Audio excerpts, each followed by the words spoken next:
નમસ્તે વિદ્યાર્થી મિત્રો, આજે આપણે હિન્દી વિષયમાં પ્રકરણ 3 સવયે કાવ્યનો સ્વાધ્યાય કરશું, જેમાં સૌથી પહેલા છે निम्नलिखित प्रश्नों के नीचे दिए गए विकल्पों में से सही विकल्प चुनकर उत्तर लिखिए। इसमें पहला प्रश्न है, यमुना किनारे कदम्ब की डाल पर रसखान किस रूप में बसना चाहते हैं? तो उसका सही विकल्प है क पक्षी। यमुना किनारे कदम्ब की डाल पर रसखान पक्षी के रूप में बसना चाहते हैं। दूसरा प्रश्न, 8 सिद्धि और 9 निधि का सुख प्राप्त होता है, तो उसका सही जवाब है अ नंद की धेनु चराने में। तो सही जवाब है अ नंद की धेनु चराने में 8 सिद्धि और 9 निधि का सुख प्राप्त होता है। तीसरा, कल धोत के धाम का अर्थ होता है, तो उसका सही जवाब है ब सोने का राजमहल। तो सोने कल धोत के धाम का अर्थ होता है सोने का राजमहल। चौथा, गोपी गले में खाली जगह माला पहनना चाहती है, तो उसका सही जवाब है ड गुंजे की। तो गोपी गले में गुंजे की माला पहनना चाहती है। दूसरा, निम्नलिखित प्रश्नों के एक एक वाक्य में उत्तर लिखिए। उसमें पहला प्रश्न है, मनुष्य के रूप में रसखान कहाँ बसना चाहते हैं? तो मनुष्य के रूप में जन्म मिलने पर रसखान गोकुल गांव में ग्वालों के साथ बसना चाहते हैं। दूसरा प्रश्न, पशु के रूप में कवि कहाँ निवास करना चाहते हैं? तो पशु के रूप में कवि नंद की गायों के बीच निवास करना चाहते हैं। तीसरा, रसखान किस पर्वत का पत्थर बनना चाहते हैं? तो रसखान गोवर्धन पर्वत का पत्थर बनना चाहते हैं। चौथा, पशु योनि में जन्म मिलने पर कवि क्या करना चाहते हैं? तो पशु योनि में जन्म लेना कवि के वश में नहीं है, परंतु कवि इतना ही चाहते हैं कि प्रतिदिन उन्हें नंद की गायों के बीच चरने का मौका मिले। तीसरा है, निम्नलिखित प्रश्न के 2-3 वाक्य में उत्तर लिखिए। इसमें पहला प्रश्न है, लकुटी लेकर रसखान क्या करना चाहते हैं? क्यों? तो रसखान लकुटी लेकर कृष्ण की जन्मभूमि में कृष्ण की भांति वन में भटकते हुए गाय चराना चाहते हैं, क्योंकि इससे वे अपने आप को कृष्ण के समीप होने का एहसास करना चाहते हैं। तो इसीलिए रसखान कृष्ण की लाठी को लेकर वन में जाकर गायों को चराना चाहते हैं। दूसरा प्रश्न, श्री कृष्ण को रिझाने के लिए गोपी क्या क्या करना चाहती है? तो श्री कृष्ण को रिझाने के लिए गोपियाँ श्री कृष्ण की तरह ही स्वांग करना चाहती है। वे कृष्ण की तरह अपने सिर पर मोरपंख को धारण करना चाहती है और गले में गुंजों की माला पहनना चाहती है, और कृष्ण की तरह पीताम्बर ओढ़कर और हाथ में लाठी लेकर गायों के पीछे ग्वालों के साथ साथ वन में भटकना चाहती है। तीसरा प्रश्न, गोपी कृष्ण की मुरली को अपने अधरों पर क्यों नहीं रखना चाहती? क्योंकि गोपियाँ श्री कृष्ण से निश्चल प्रेम करती है और वो नहीं चाहती कि कृष्ण की तरह वो मुरली को अपने अधरों पर धारण करे। यदि वो कृष्ण की मुरली को अपने अधरों पर धारण करेगी, अपने होठों पर धारण करेगी, तो उससे मुरली झूठी हो जाएगी और अपने आराध्य देव के साथ वो ऐसा व्यवहार नहीं करना चाहती। इसीलिए गोपियाँ कृष्ण की मुरली को अपने अधरों पर धारण करना नहीं चाहती।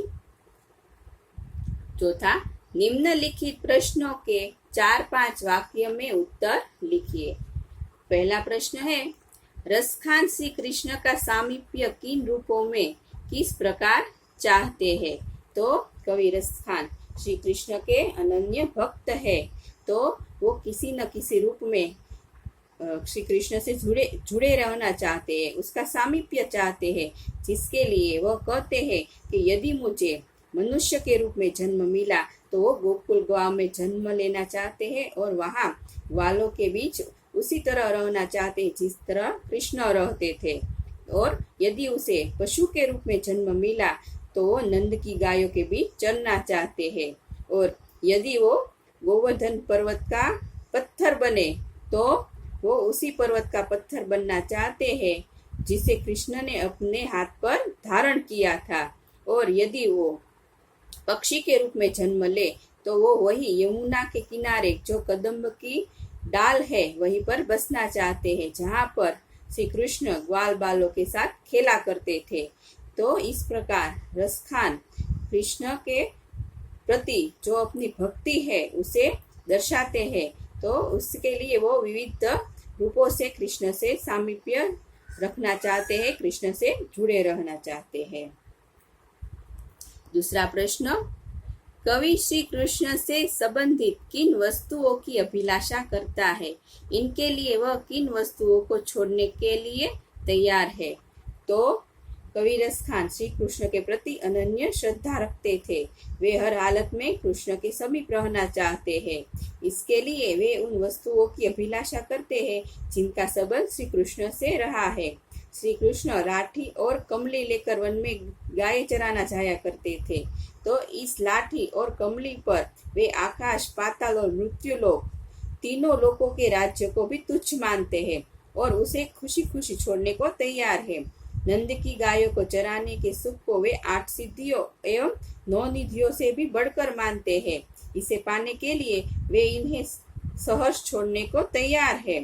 व्रज के जिन वनों, बगीचों और सरोवरों का संबंध श्री कृष्ण से रहा है, उन्हें देखने की उनके मन में बड़ी अभिलाषा है। इतना ही नहीं, वे व्रज की कांटेदार झाड़ियों के लिए सोने के करोड़ों राजमहलों को भी न्योछावर करने के लिए तैयार है। तो इस प्रकार कृष्ण की भक्ति के लिए रसखान का जो उसका प्रति, जो कृष्ण के प्रति जो उसकी भक्ति है, उसके दर्शाने के लिए वो विविध वस्तुओं को छोड़ने के लिए तैयार है। तीसरा प्रश्न, कृष्ण की मुरलिका व्रज की स्त्रियों पर क्या प्रभाव पड़ा? तो व्रज की स्त्रियां कृष्ण की मुरली की धुन की दीवानी थी। श्री कृष्ण ने अपनी मुरली की मनमोहक तान से व्रज की समस्त स्त्रियों को रिझा लिया था। अपनी मुरली की धुन से जैसे उन्होंने व्रज की स्त्रियों पर कुछ ऐसा जादू टोना सा कर दिया था कि वे उनके हृदय में घर कर गए थे, वो सबके हृदय में समा गए थे। तो सबकी ऐसी हालत हो गई थी कि कोई किसी की परवाह ही नहीं करता था और ब्रज के सारे स्त्री पुरुष कृष्ण की मुरली की धुन पर मुग्ध हो गए थे, उनकी मुरली की धुन पर न्योछावर हो गए थे। चौथा प्रश्न, कृष्ण के प्रति अपनी भक्ति प्रदर्शित करने के लिए रसखान क्या क्या न्योछावर करना चाहते हैं? तो कवि रसखान के मन में श्री कृष्ण के प्रति अपार श्रद्धा है। वे अपने आराध्य देव के प्रति समर्पित है। कृष्ण का लखुटी और कमली लेकर गायों को चराने के लिए वन में जाने वाला रूप उनके मन में समाया हुआ है। उस रूप का दर्शन करने के लिए वे तीनों लोकों के राज्य को न्योछावर करने को तत्पर है और नंद की जिन गायों को उनके आराध्य देव श्री कृष्ण ने चराया था, वे उन गायों को चराकर अद्भुत सुख प्राप्त करना चाहते हैं। इस सुख के सामने वे 8 सिद्धियों और 9 निधियों को भी तुच्छ मानते हैं। नंद की गायों को चराने के सुख के सामने वे इन सिद्धियों और निधियों को न्योछावर करने को तैयार है। वे व्रज के लता, कुंज एवं पेड़ पौधों का दर्शन करने के लिए बेचैन है। इतना ही नहीं, वे व्रज की कंटीली झाड़ियों को भी सोने से बने महलों से मूल्यवान मानते हैं और उनके सामने वे सोने के करोड़ों महलों को भी न्योछावर करने को तैयार है। 5वां, उचित जोड़े बनाइए। उसमें 2 विभाग दिए गए हैं, अविभाग और ब विभाग। तो हमें उचित जोड़े बनानी है। तो सबसे पहले है मनुष्य। तो मनुष्य की सही उचित जोड़ होगी गोकुल गांव। तो मनुष्य की उचित जोड़ है गोकुल गांव। दूसरा पशु।